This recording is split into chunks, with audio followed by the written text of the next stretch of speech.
Elles sont partout autour de nous, mais souvent ignorées. Les zones humides jouent un rôle fondamental dans l'équilibre des écosystèmes. Aujourd'hui, c'est la journée internationale qui est consacrée aux zones humides. Et cette journée interpelle tout le monde à agir de façon responsable pour la survie de ces écosystèmes vitaux.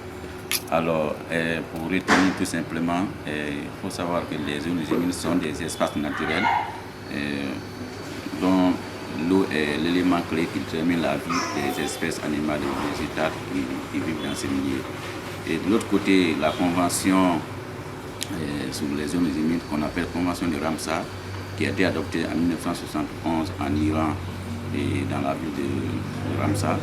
Donc cette convention avait donné une définition aussi simplifiée à ces zones humides comme étant des zones naturelles ou artificielles, qu'elles soient permanentes ou saisonnières, mais dont la profondeur n'excède pas les 6 mètres. Marais, mangroves, plaines inondables, une zone humide se définit comme un milieu naturel caractérisé par la présence permanente ou saisonnière de l'eau.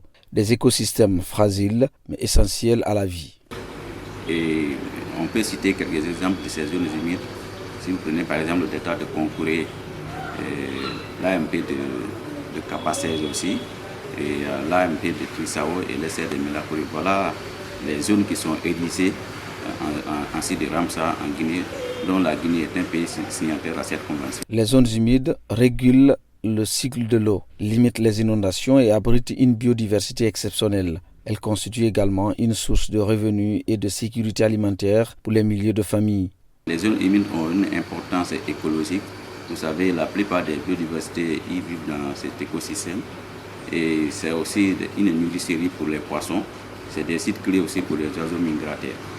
Et les zones humides aussi constituent des réservoirs des puits de carbone. Ça, c'est en termes de changement climatique.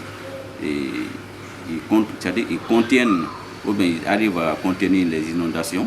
Parce que les zones humides vont nous protéger des inondations. Depuis des générations, les communautés riveraines développent des savoirs locaux basés sur l'observation et le respect de la nature.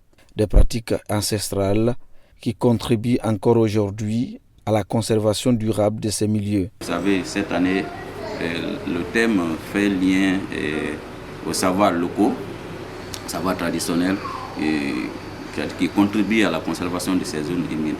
Donc il faut retenir simplement que les communautés ont des savoirs locaux qu'on peut exploiter pour vraiment protéger ces zones humides. Je prends par exemple, les communautés ont des interdits au niveau communautaire. Ils vont ériger une zone humide pour dire bon ça c'est à telle période on ne peut pas faire des activités. Et voilà des règles locales qui contribuent à la préservation de ces zones humides. Ces écosystèmes sont de plus en plus menacés par la pression humaine, la pollution et le changement climatique. Préserver les zones humides, c'est protéger la biodiversité, renforcer la résilience climatique et garantir un avenir durable aux générations futures.